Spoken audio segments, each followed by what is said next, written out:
नमस्कार दोस्तों, आप सभी का स्वागत है हमारे इस चैनल जानू की जिंदगी में। दोस्तों, बीते OP 360 में मिस्टर एस ने बहुत सारे अपडेट्स दिए हैं। उनके कहने के अनुसार एक आध महीने में क्या हो सकता है, या एक दो महीने में क्या हो सकता है, या फिर 2-3 महीने में क्या कुछ हो सकता है। 2024 में भी सब कुछ शुरू हो पाएगा या नहीं, विशेष रूप से आज मैं इन्हीं मुद्दों पर बात करने वाला हूं। बस वीडियो में लास्ट तक बने रहिएगा दोस्त। वक्त जैसा भी हो वह बीतता जरूर है। आदमी अगर ठान ले तो एक दिन वक्त से भी जीतता जरूर है।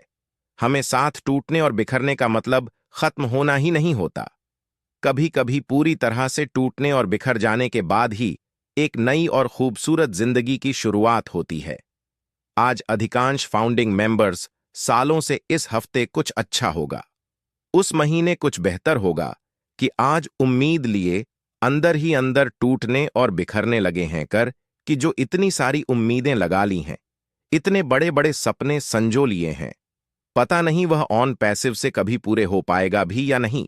देर होने की वजह से नहीं, बल्कि बार बार कमिटमेंट करने, बार बार के अनाउंसमेंट करने के बावजूद भी वैसा अभी तक कुछ भी नहीं होने से एक संशय की स्थिति बनी हुई है। उनके अंदर की पता नहीं क्या हुआ, कब होगा और कैसे होगा। बस यही एक सबसे बड़ा कारण है किसी के भी निराश होने का, नाराज या ना उम्मीद होने का जीस, जो सो जुनून एंड उत्साह के साथ लोगों ने ज्वाइन किए थे। ऑन पेसिव को आने वाले 1-2 साल के अंदर अंदर हमारी जिंदगी बदल जाएगी। पूरी तरह से हमारे सारे सपने पूरे हो जाएंगे। हमें आर्थिक आजादी मिल जाएगी। बट सालों इंतजार के बाद अभी तक कुछ भी शुरू ना होने से ऑन पैसिव को लेकर या उससे मिलने वाले अपने सक्सेसमेंट को लेकर जिस तरह के जोश एंड उत्साह थे लोगों के अंदर साल 2 साल या 3 साल पहले, आज वह जोश और उत्साह शायद ही किसी फाउंडिंग मेंबर में देखने को मिलता है। लोगों के सोच में भी काफी सारे परिवर्तन हुए हैं। उनके सोच और सपने इतने बड़े हो गए हैं ज्वाइन कर लेने के बाद से कि पहले तो उनकी यही सोच रहती थी कि काश जल्दी से जल्दी ऑन पैसिव आ जाता, धरातल पे तो हमारा जिंदगी बदलना शुरू हो जाता, हमारे सपने पूरे होने शुरू हो जाते।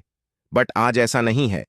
आज लगभग सभी लोग यही सोच रहे हैं और ऊपर वाले से मना रहे हैं कि अब चाहे देर कितना भी लग जाए, ऑन पैसिव को आने में, उससे हमारी सक्सेस शुरू होने में वह चलेगा। बट अब सबसे महत्वपूर्ण हो गया है इसका धरातल पे आ जाना, जिससे देर से कभी भी तो हमारी किस्मत चमक सके, हमारे सारे सपने पूरे हो सके। क्योंकि ऑन पैसिव के अलावा कोई दूसरा ऐसा ऑप्शन भी नहीं दिख रहा है जो इतनी आसानी से हमारे जीवन को बदल सके, हमारे गरीबी को हमेशा हमेशा के लिए मिटा सके। बस यही कारण है कि लाख देर होने के बावजूद भी यहां लाखों लोग इंतजार में हैं।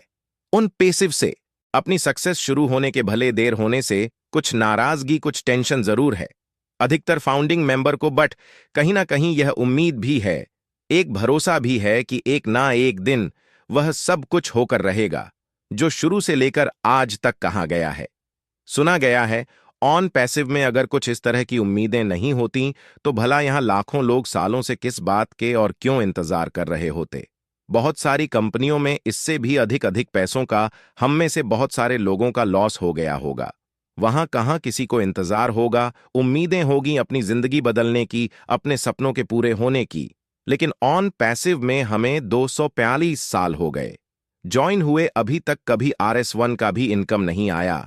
फिर भी हमें इंतजार है किसी good news and exciting updates के मिलने का, अपनी सक्सेस की शुरुआत होने का। क्योंकि ऑन पैसिव कहीं गया नहीं है और ना ही इसके लोग कहीं गए हैं, सबको यहीं पर है। इसलिए मन में एक आस, एक विश्वास है कि अगर 5-6 सालों से कंपनी एंड मैनेजमेंट सहित CEO मिस्टर के साथ साथ ये 14 या 1000 के करीब फाउंडिंग मेंबर भी डटे हुए हैं, अरे हुए हैं, इसका मतलब देर सबेर कुछ ना कुछ बहुत बड़ा चमत्कार तो यहां जरूर होना है। वरना बाकी कंपनियों के तरह यहां भी अब तक सब कुछ गायब हो गया रहता। अभी तक ना और पैसे भी दिखता, ना मिस्टर ऐसी दिखते और ना ही तमाम लीडर्स भी दिखते। और ऐसी स्थिति में जो हम 14,000 के करीब फाउंडिंग मेंबर हैं, हमें भी किसी बात का इंतजार नहीं रह जाता, किसी तरह का उम्मीद ही नहीं रह जाता ऑन पैसिव से कुछ होने का, कुछ मिलने का। आखिर जब मिस्टर की अगर कुछ भी करने की मंशा नहीं होती तो अभी तक किस बात का इंतजार कर रहे होते? माइग्रेशन के चलते सारे साइट्स वगैरह बंद ही हैं। वो भी अपना चुपचाप शांत होके बैठ जाते। हम लोग भी कुछ दिन हो हल्ला करके फिर शांत हो जाते कि चलो भाई कहानी खत्म, पैसा हजम, अब ऑन पैसिव का और अपने वहीं पुराने दुखरे धंधा में लग जाओ। बट ऐसा बिल्कुल भी नहीं है। सारे लीडर्स भी हमारे सामने हैं एंड लगभग हर हफ्ते मिस्टर भी हमसे रूबरू होते ही रहते हैं। तो इसका मतलब साफ है कि आप कुछ ना कुछ तो ऐसा जरूर हो रहा है जिससे शायद हम समझ नहीं पा रहे हैं, या वो सब चीजें हमारी समझ से परे है। दोस्त, ओह, P360 में मिस्टर ने बहुत सारी बातें हमसे शेयर की हैं जिससे जानना समझना हर एक फाउंडिंग मेंबर के लिए जरूरी है। उन्होंने अपने पुराने अंदाज में कहे हैं कि मैं जल्दी आपका सबसे अच्छा दोस्त बनूंगा और हम नेक्स्ट पेज की तैयारी कर रहे हैं। ऑन पैसिव दुनिया के लिए एक लाइट हाउस है, प्रकाश स्तंभ है दोस्त। ऑन पैसिव की जर्नी में मिस्टर से जो भी कुछ गलतियां हुई है, उन्होंने स्पष्ट रूप से उसे स्वीकार करते हुए कहे हैं कि मैंने जो भी गलतियां की उनमें से अधिकांश के लिए मैं जिम्मेदार हूं, और हमने अभी तक जो कुछ भी किया है उस पर मुझे गर्व है। मेरे पास एक अलग तरीका है मानवता को आगे बढ़ाने का। मैंने अपने आसपास बहुत सारे भ्रष्ट लोगों को, करप्ट लोगों को देखा है,